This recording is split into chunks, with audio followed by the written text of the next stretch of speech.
Kalau misalnya settingannya di luar rumah sakit, ya bisa balik dulu sebentar.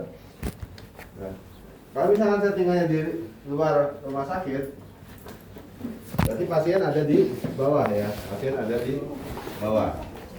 Nggak mungkin kita bawa ini dulu gitu ya, kecuali kalau misalnya memang ambulans tidak datang.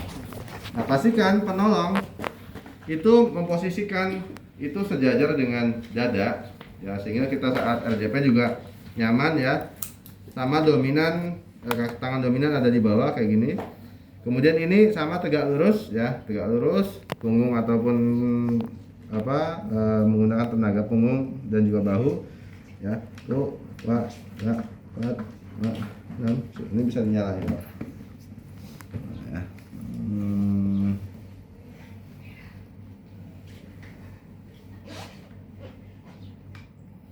Baterainya nggak ya? Harusnya kalau misalnya ini nyala dia, ada indikatornya. Tuh, nah gitu ya.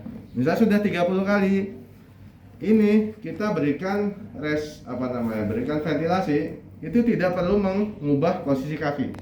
Misalnya kayak gini, ini nggak boleh ya. Kayak gini nggak boleh.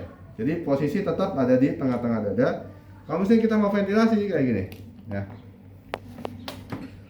Pak, gimana nggak ada BVM misalkan? Kita menggunakan mode to mode. Ya. Kalau misalnya itu, ya kita jadi mulut pasien masuk ke mulut penolong. Jadi misalnya ini dimasukin semua gitu ya. Kemudian hidung ditutup ya. Kemudian kita tiup gitu ya. Pakai napas biasa aja, nggak usah pakai napas dalam ya. Kalau misalnya napas dalam nanti paru-parunya terlalu ngembang ya. Malah nanti akan jadi cedera paru nanti. Pelan-pelan aja, pakai napas biasa. Pak, gimana kalau misalkan kita takut ada infeksi menular misalkan? Kita bisa menggunakan masker portable seperti ini ya. Masker portable seperti ini ya, ini bisa ditekuk, kita bisa simpan kemana-mana, kita bisa bawa ya. Kemudian kita pasang ya. Sama kayak tadi, ini isi klem kayak gini, kemudian ditiup kayak gitu ya. Kalau misalnya nggak ada ini, kita bisa boleh pakai plastik ya, plastik apapun boleh, tapi jangan pakai plastik bekas gorengan ya.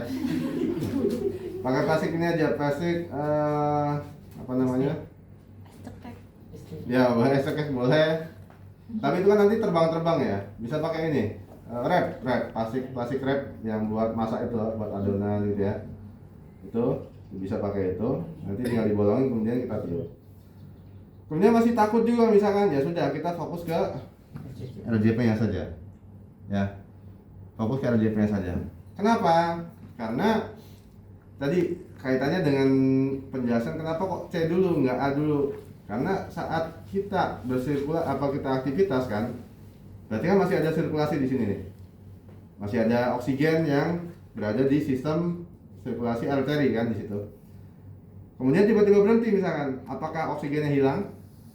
Tentu tidak kan, tetap masih ada di arteri kan, masih ada di arteri. Nah, tujuan C dulu atau tujuan kita maksimalkan kompresi dulu itu untuk memaksimalkan sirkulasi memaksimalkan oksigen yang masih ada di dalam sirkulasi arteri. Sehingga kita kompresi dulu ya, sehingga kalau di pompa kayak gini berarti kan jantung jalan nih, jalan pompa lagi kan, ada yang masuk, ada yang dorong lagi kan, berarti kan yang ada di sini nanti akan dorong tadi masuk ke otak gitu. Oksigen nanti bisa tersalurkan ke otak atau ke organ lain kayak gitu. Kita maksimalkan oksigennya dulu ya, seperti itu ya. Jadi posisi kayak gini nggak boleh gonta-ganti ya. Oke, sampai sini ada pertanyaan? Kemudian posisi RJP ini pantatnya diem aja, nggak usah kayak gini ya. Jadi cukup bahu sama punggungnya aja ini ya, gini ya, cukup gini aja. Oke, sampai sini paham ya? Ada pertanyaan? Cukup? Ya, silakan.